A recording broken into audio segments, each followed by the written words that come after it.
नमस्कार दोस्तों, ocean network में आपका स्वागत है। पिछले 10-15 दिन से पाकिस्तान के कब्जे वाले जम्मू कश्मीर के इलाके में जबरदस्त हिंसा चल रही है। हिंसा प्रति हिंसा आप उसको कह सकते हैं। अनधिकृत तौर पर तो सूचना मिल रही है कि वहाँ 40 से ज़्यादा कश्मीरी मारे जा चुके हैं। अ, जम्मू कश्मीर की पुलिस और रेंजर वहाँ की सेना की फायरिंग में, बल प्रयोग में, और इधर से भी हमले हुए हैं। तो उनका एक एसएचओ, कुछ दूसरे पुलिस अधिकारी वो भी घायल हुए हैं, मारे गए हैं। पाकिस्तान सरकार हिली हुई है क्योंकि इस तरह का प्रदर्शन, इस तरह का एक तरीके से कहें तो विद्रोह पहली बार पीओजेके में देखने को मिल रहा है। तो एक तो हम इस पर चर्चा करेंगे कि ये हालात वहाँ पैदा क्यों हुए हैं और क्या भारत जो भारत की तरफ से हमारे रक्षा मंत्री और विदेश मंत्री दोनों ही कहते रहे हैं कि पूरा जम्मू कश्मीर हमारा अविभाज्य अंग है और पार्लियामेंट इस पर एक प्रस्ताव ऑलरेडी 90 के दशक में पारित कर चुकी है। तो अल्टीमेटली ये हम वापस लेंगे।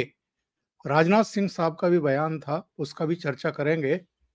तो क्या भारत अभी हस्तक्षेप करेगा या आगे चलकर किसी मोड़ पर, किसी बिंदु पर भारत के हस्तक्षेप की जरूरत पड़ेगी? और क्या तब तक पीओजेके के नागरिक जो हैं वो तैयार हो चुके होंगे भारत के साथ मिलने के लिए? इस पर चर्चा करेंगे।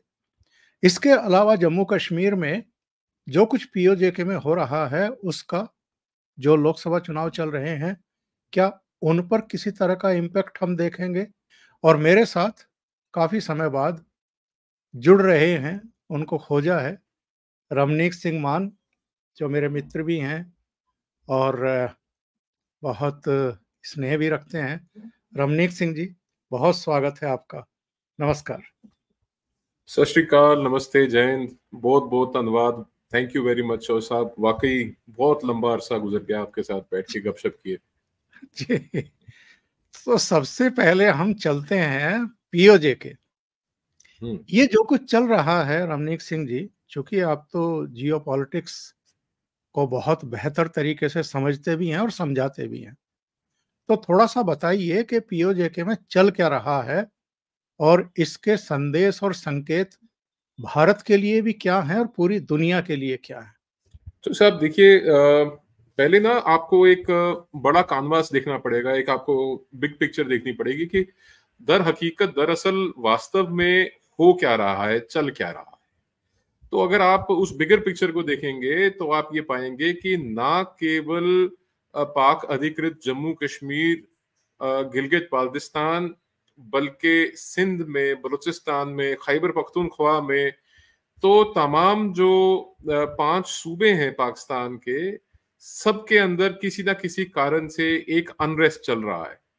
और उस अनरेस्ट को मतलब स्पाइरल आउट ऑफ कंट्रोल जो है, वो कंट्रोल से बाहर जाने का एक बड़ा कारण ये भी है कि पाकिस्तान के अंदर 2 ऐसे इंसिडेंट हुए कि पिछले साल 9 मई को जो पाकिस्तान के अंदर एक सिविल राइट की स्थिति बनी, एक सिविल अनरेस्ट हुआ, वहां पे सिविल डिसोबीडियंस हुई।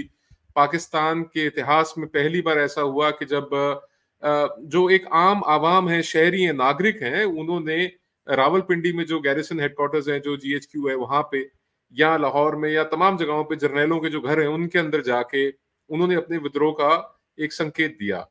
तो जी। अब वो चीजें इसके अंदर अगर आप गौर से देखेंगे कि अभी जो इंतखाबात हुआ, यानी कि इलेक्शंस हुए पाकिस्तान के अंदर, उन इलेक्शंस के बाद मतलब डिस्पाइट द फैक्ट कि पीटीआई, पाकिस्तान तहरीक इंसाफ, जो इमरान खान की पार्टी है, उसके ऊपर एक बैन लगा था, उसके जो नुमाइंदे हैं, कारकुन हैं, यानी कि कार्यकर्ता, वर्कर्स हैं, जो जो उनके लीडरान हैं, वो जो चुनाव में खड़े हुए, उन इलेक्शंस में खड़े होने के बाद they came out to be the single largest party.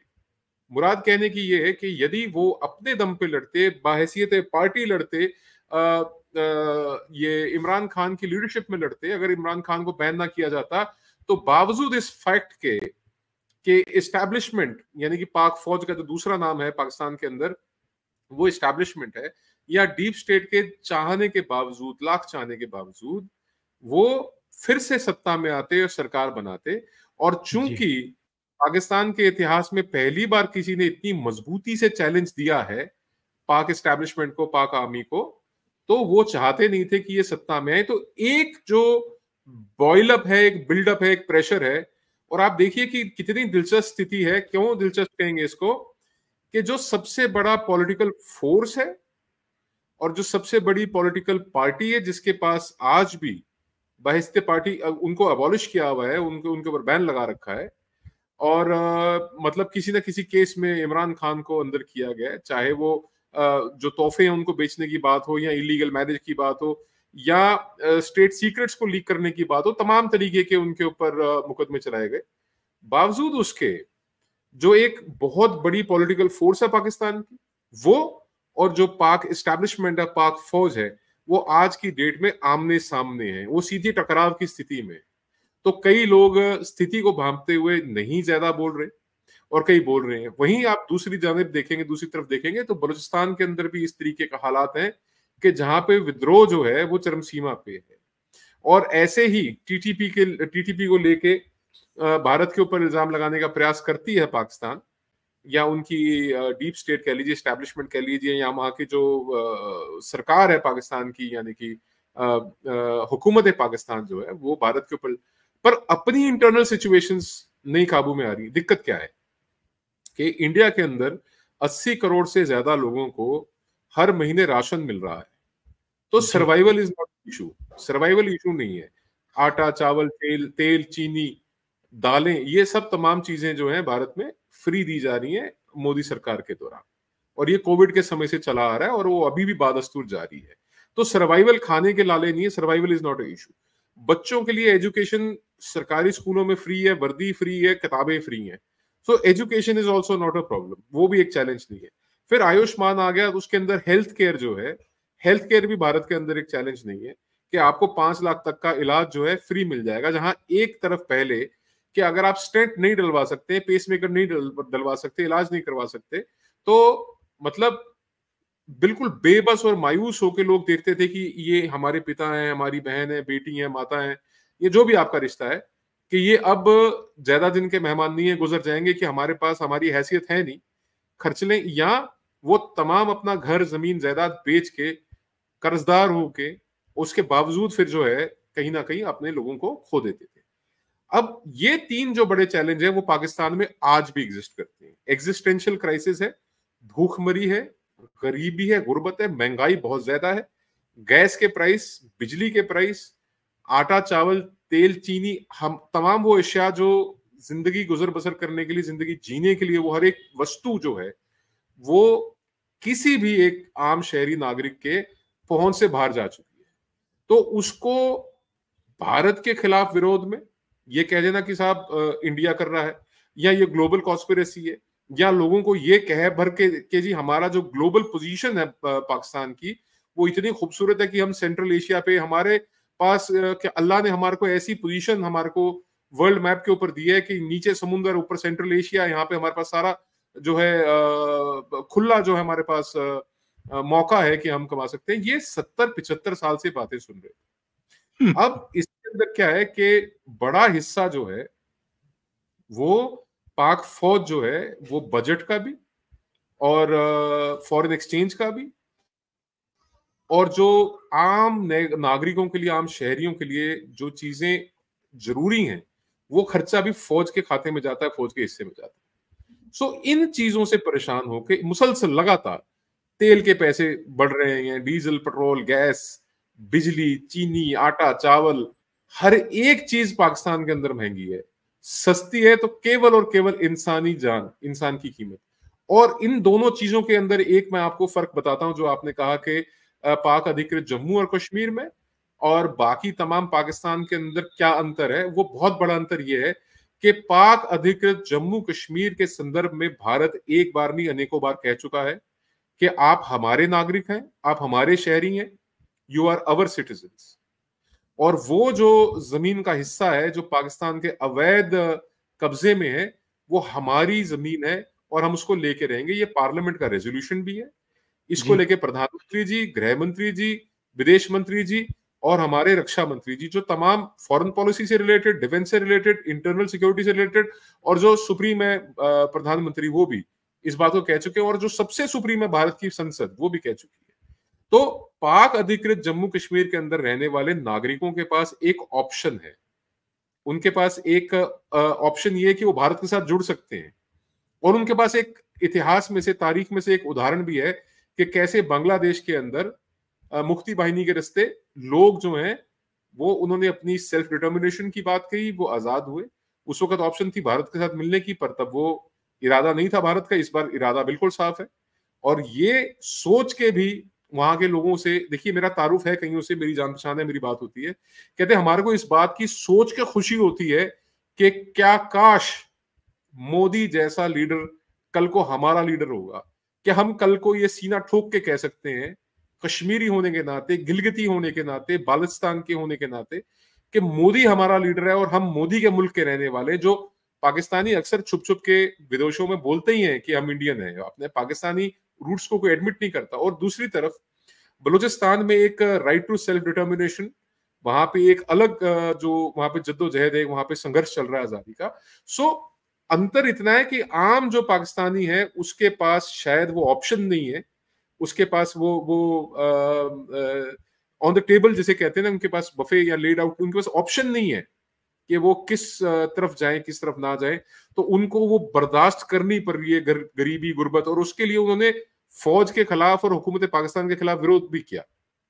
दूसरी तरफ पाक अधिकृत जम्मू कश्मीर, गिलगित बाल्टिस्तान के लोगों के पास ये अपॉर्चुनिटी है, उनके पास ये ऑप्शन है कि वो भारत को चूज कर सकते हैं, भारत से जुड़ सकते हैं, जबकि एक हाथ भारत की ओर से बढ़ाया भी जा रहा है। ये जो मौजूदा इस समय संघर्ष देखने को मिल रहा है, विरोध प्रदर्शन देखने को मिल रहे हैं, लोगों के मारे जाने की सूचनाएं आ रही हैं, ये सिचुएशन क्यों पैदा हुई है? देखिए, एक तो यहाँ की ना एक लोकल कमेटी है, उसका नाम है अवाम एक्शन कमेटी। अवाम से, जैसे आप जानते ही हैं कि उर्दू का लफ्ज है नागरिक के लिए, तो ये एक साधारण नागरिकों की एक्शन कमेटी है। और दो चीजें जहां पे आप ये अंदाज लगा सकते हैं कि जो हुकूमत है या सरकार है या जो वहां का निजाम है या वहां की एडमिनिस्ट्रेशन है, वो कितनी फ्रस्ट्रेटेड या भुखलाई हुई है। पहले उन्होंने सीवियर और हार्ड मेजर्स लिए, गोलियां चलाई, 40 से अधिक जो लोग वहां पे, देखिए अब सच तो आता नहीं, पर जो ऑफिशियल नंबर्स हैं वो 40 के तकरीबन लोग मारे गए उसमें। और उसके बाद इमीडिएटली आफ्टर जो है वो कंसेशंस उन्होंने ऑफर करने शुरू कर दिए पाक सरकार ने। तो जो हुकूमत पाकिस्तान है उन्होंने कहा कि जी हम $86 मिलियन वो पाक अधिकृत जम्मू कश्मीर के लिए हम एक रिलीफ पैकेज, एक एड पैकेज दे रहे हैं। तो देखिए इन इन एड पैकेजेस से कुछ नहीं होगा। कारण देखिए दो हैं।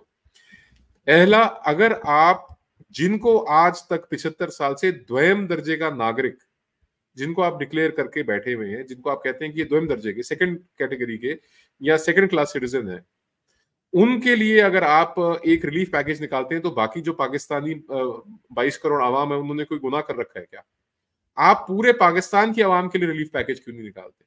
तो यहां का रिलीफ पैकेज जो है वो पाकिस्तान के लिए दर हकीकत बाकी पाकिस्तान में मुसीबत खड़ी करेगा। पर ये सिचुएशन कंट्रोल करने का प्रयास किया गया।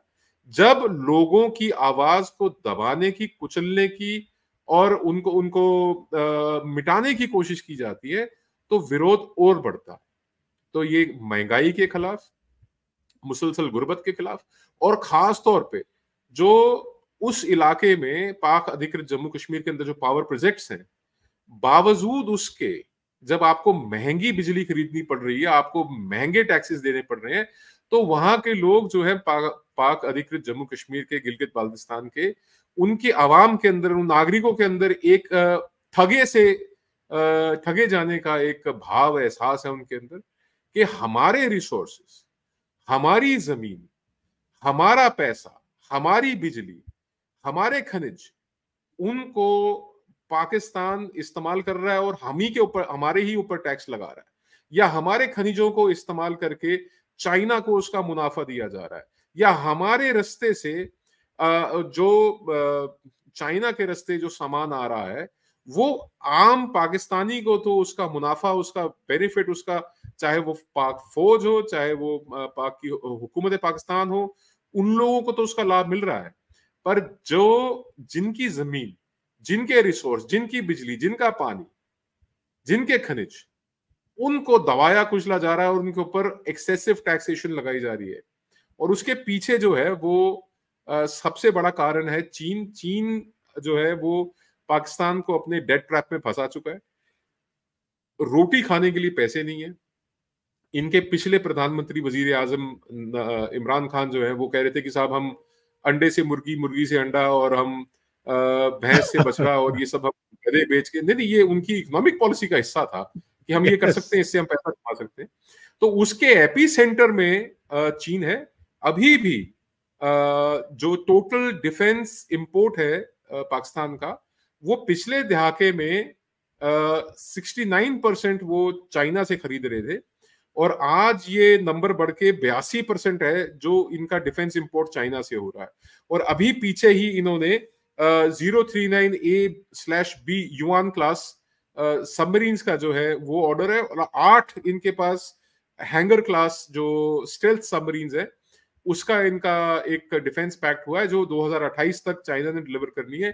आप ये देखिए कि जब जो चाइनीज डिफेंस इक्विपमेंट है, और ये तो आम है, आप भी जानते हैं, हम भी जानते हैं, तो तमाम दुनिया जानती है कि चाइना की चीज है उसकी कोई गारंटी, उसकी कोई वारंटी नहीं है, और चाइना का जो माल है वो चल जाए तो चांद तक, नहीं तो शाम तक। तो ये अपने डिफेंसेस को उन हाथों में दे रहे हैं, अपने अपने डिफेंस इक्विपमेंट्स उस मुल्क से खरीद रहे हैं, ये जहां के इक्विपमेंट का कोई भरोसा नहीं है।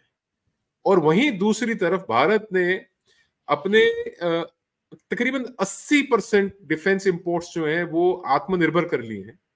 तो ये एक स्टार्क डिफरेंस है। और आज सोशल मीडिया का जमाना है, आज टेलीविजन का जमाना है, आप जैसे चैनल हैं और तमाम चैनल्स हैं जिनके रास्ते से लोगों को जो हुकूमत पाकिस्तान की चाहती है कि ये फीड किया जाए, जैसे पहले अखबारों पे, रेडियो पे, टेलीविजन पे, जैसे पीटीवी के ऊपर चलता था, या ये तमाम जितने पाकिस्तान के अंदर मशहूर एंकर्स हैं, जर्नलिस्ट हैं, उनको गन पॉइंट के ऊपर या उनके असैसिनेशन अटेम्प्ट तक हुए, उनसे खबरें चलाई जाती थी। तो अब हालांकि पाकिस्तान में जियो नहीं है, तो वहां पे डाटा महंगा है, पर फिर भी आम पाकिस्तानी, आम शहरी जो है वो इस बात से अवेयर है, इस बात की जानकारी रखता है कि उनके हमसाये मुल्कों में, उनके आसपास, चाहे वो भारत तो खैर बहुत आगे निकल गया ना दौड़ में, पाकिस्तान से बहुत आगे निकल गया, यहां तक कि अफगानिस्तान जो है उसकी करेंसी, उसकी इकोनॉमिक स्थिति, उसकी जियोपॉलिटिकल लोकेशन, या वो तमाम चीजें जिनको पाकिस्तान बोस्ट करता था, इस आज की डेट में अफगानिस्तान जो है, Kabul is in a better position than Islamabad. Afghanistan is much better position than Pakistan आज भी। सही बात कह रहे हैं। आपने दो चीजें कही हैं, एक चीन का भी जिक्र आपने किया है। हम जानते हैं कि चीन के पाकिस्तान कब्जे वाले जम्मू कश्मीर इलाके में गिलगिट बाल्टिस्तान में स्टेग हैं, और उसका वहाँ से लेकर के ग्वादर तक एक बाकायदा रोड भी है। जी हाँ, और उसके अपने हित हैं वहाँ से जुड़े हुए। आपको क्या लगता है रमनीक जी, अगले 5 साल में मोदी जब प्राइम मिनिस्टर होंगे ही, तो क्या आप ये देख रहे हैं कि पीओजे भारत का हिस्सा हो सकता है, और इसके ज़रिए हम चीन को भी एक तरीके से शिक्षा दे सकते हैं, सबक दे सकते हैं, और कोई कन्फ्रंटेशन चीन के साथ भी हो सकता है इसको लेकर के? देखिए, इसके अंदर ना कई थ्योरीज हैं। पहली थ्योरी तो ये है, जो आपने कहा कि क्या चीन के साथ कन्फ्रंटेशन हो सकता है।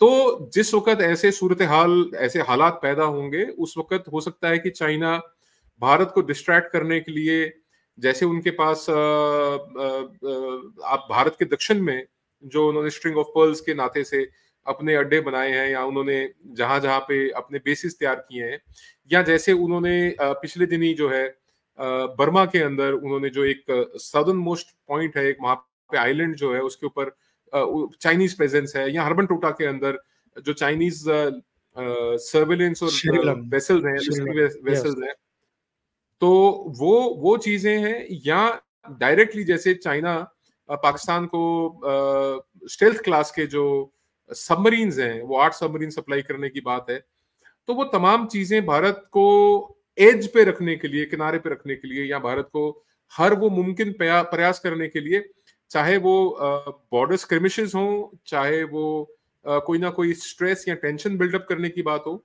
वो निश्चित रूप से चाइना करेगा। बट मैं ये समझता हूं कि जिस वक्त ये एक लोकल लेवल के ऊपर जो आप हालात आज पाकिस्तान में खास तौर पे आप पाक अधिकृत जम्मू कश्मीर में देख रहे हैं, वो तो दूसरी एक थ्योरी ये है कि हो सकता है कि चाइना जो है, जहां एक तरफ ये स्क्रिमिशेस और एक टेंशन बिल्डअप करे, दूसरी तरफ निगोशिएशन टेबल के ऊपर आके अपने इंटरेस्ट्स को प्रोटेक्ट करने की बात करे, और वो अगर फेल होते हैं तो पाकिस्तान के ऊपर प्रेशर बनाए। बिकॉज सी पैक का जो रूट है उसके ऊपर जो डिजायर्ड ट्रेड होना चाहिए था, जो जो 62 बिलियन के आसपास का इसके अंदर निवेश था, उसके हिसाब से वो उतना कामयाब नहीं है। और पाकिस्तान, चाइना ने जो उनका मोटिव था कि उनको लॉलीपॉप दिखाना पाकिस्तान को ट्रेड का, और दर हकीकत दरअसल वहां पे ग्वादर के ऊपर उन्होंने कंट्रोल करना, और तो ग्वादर जो है वो पाकिस्तान के कंट्रोल में नहीं, चाइना के कंट्रोल में। पर एक जो बात हम मिस आउट कर रहे हैं सारे सिचुएशन के अंदर, वो ये है कि चाइना सिक्योरिटी सिचुएशन से पाकिस्तान की बहुत ज्यादा परेशान भी है। जो जी हाँ। चाइनीज इंजीनियर्स हैं या वहां पे जो चाइनीज सिटीजन हैं, नागरिक हैं, उनको निरंतर टारगेट किया जा रहा है, निरंतर उनकी किलिंग्स हो रही है, उनकी हत्याएं हो रही हैं, जिससे चाइना बहुत अपसेट है। और ये एक दफा नहीं, ये कई दफा हो चुका है। और खास तौर पे जो सबसे बड़ा चैलेंज आज चाइना के लिए आप मान के चलिए ग्वादर में है, वो ये है कि वो किस तरीके से अपने नागरिकों को वहां पे सुरक्षित रखे। क्योंकि जो एक पोर्ट का एरिया है, जो कॉम्प्लेक्स है, उसके अंदर तो चाइनीज अपने आप को फिर भी महफूज और सुरक्षित समझते हैं, पर जब वो बाहर निकलते हैं तो वहां पे कहीं ना कहीं उनको बलोच विद्रोहियों का सामना करना पड़ता है। तो ये दो थ्योरीज हैं। पहली थ्योरी में तो ये निश्चित रूप से चाइना एस्केलेट करने की कोशिश करेगा भारत के साथ। और दूसरी जो थ्योरी है, मेरे हिसाब से, जो आपका बड़ा पॉइंटेड सा सवाल था कि क्या अगले 5 साल में माननीय प्रधानमंत्री नरेंद्र मोदी जी के नेतृत्व में ऐसा हो पाएगा, तो मेरा जो आंकलन है, जो गणित हम देखते हैं, लगा रहे हैं, हो सकता है मेरा गणित सही हो गलत हो, 2027 तक यहाँ पे कोई बड़ा जो है निर्णय, जो एक जियोपॉलिटिकल चेंज शिफ्ट जो है, वो 27 के आसपास हो सकता है कि ये हो जाए। क्योंकि इससे ज्यादा जो पॉट बॉयलर है वो पाकिस्तान खुद भी टॉलरेट नहीं कर पाएगा। और पाकिस्तान खुद, मैं समझता हूं कि जिस तरीके से रेजिस्ट किया था पाकिस्तान ने पहले 1971 के समय में, उस तरीके की रेजिस्टेंस शायद आपको पाकिस्तान की ओर से इस बार देखने को भी ना मिले। कारण यह है कि ये पाकिस्तान भी भली भांति जानता है, वाकिफ है, इस बात से वाजे है कि ये जो इलाके हैं, ये दरअसल हमारे इलाके नहीं, हमने अधिकृत कर रखा है, इनके ऊपर नाजायज कब्जा कर रखा है। और अगर इनके जाने से हमारी कुछ प्रॉब्लम्स घटती हैं तो वो घटें, पर जब तक पाकिस्तान भारत के साथ एक फ्री ट्रेड एग्रीमेंट के अंदर नहीं आता, जब तक पाकिस्तान भारत के साथ पीस ब्रोकर नहीं करता, शांति समझौते करके जो खुला, जिसे कहते हैं ट्रेड, यातायात नहीं, ट्रेड, जो इसको तिजारत कहते हैं उर्दू में, तो जब तक वो तिजारत के रास्ते पे नहीं आएगा, तब तक तब तक पाकिस्तान की कोई गति नहीं है। पाकिस्तान कभी स्टेबल ही नहीं हो पाएगा। पाकिस्तान को स्टेबल सिर्फ और सिर्फ एक मुल्क कर सकता है, वो है भारत। भारत के साथ पीस ब्रोकर करने के बाद पाकिस्तान का जो भविष्य है, उनका फ्यूचर मुस्तकबिल जो है, वो उज्जवल है। और भारत के साथ जब तक वो लड़ाई में रहेंगे, झगड़े में रहेंगे, तब तक वो जैसे उनका नाश सर्वनाश हो रहा है, वैसे उनका होता रहेगा। और वहाँ मिलिट्री की जब तक चलेगी तब तक वो ये होने नहीं देगी, रमनीक सिंह जी। और उनकी चलते हैं। एग्जिस्टेंस इसके ऊपर निर्भर करती है, जी उनकी हाँ, सारी जी हाँ, एग्जिस्टेंस इसके ऊपर निर्भर करती है। जी हाँ। तो मैं ये जानना चाह रहा हूँ कि जो कुछ पीओजेके में इस समय चल रहा है, पीओजेके के नागरिक जो हैं वो ये देख रहे हैं कि हम जिस भारत के अंग हैं, नागरिक हैं, उस भारत के हिस्से वाला जम्मू कश्मीर तो अब सरपट दौड़ने लगा है विकास के रास्ते पर। वहाँ अमन भी है, वहाँ अब अलगाववाद की आवाज़ें भी कुंद हो चुकी हैं, वहाँ पत्थरबाजी भी खत्म हो गई है, आतंकवाद भी खत्म हो गया है और चुनाव हो रहे हैं। तो एक तो मैं ये जानना चाहता हूँ कि जो इस समय चुनाव की प्रक्रिया चल रही है, पीओजेके में जो घटनाएँ हो रही हैं, उसका कोई इम्पैक्ट आप इधर देखेंगे? और दूसरे ये कि वो लोग भी जो वहाँ तमाम तरह की मार झेल रहे हैं, मार झेलने के लिए अभिशप्त कर दिए गए हैं, फौरी तौर पर, दिमागी तौर पर क्या तैयार होंगे आगे के लिए? कि भई अगर कभी कोई ऐसी हो सिचुएशन जो 2027 की बात आप कर रहे हैं, तो वो तैयार रहेंगे भारतीय सेना का साथ देने के लिए? तो एक तो इम्पैक्ट क्या होगा हमारे लोकसभा चुनाव पर और दूसरा ये। देखिए, मैं बड़े वाज़ेह बताता हूँ आपको कि it's quite on the contrary, बल्कि इसके बिल्कुल विपरीत है। हमारे यहाँ की खुशहाली, हमारे यहाँ की तरक्की, उन्नति, प्रगति और विकास का असर पाकिस्तान में ज़्यादा हो रहा है, पाक अधिकृत जम्मू कश्मीर में ज़्यादा हो रहा है। क्यों?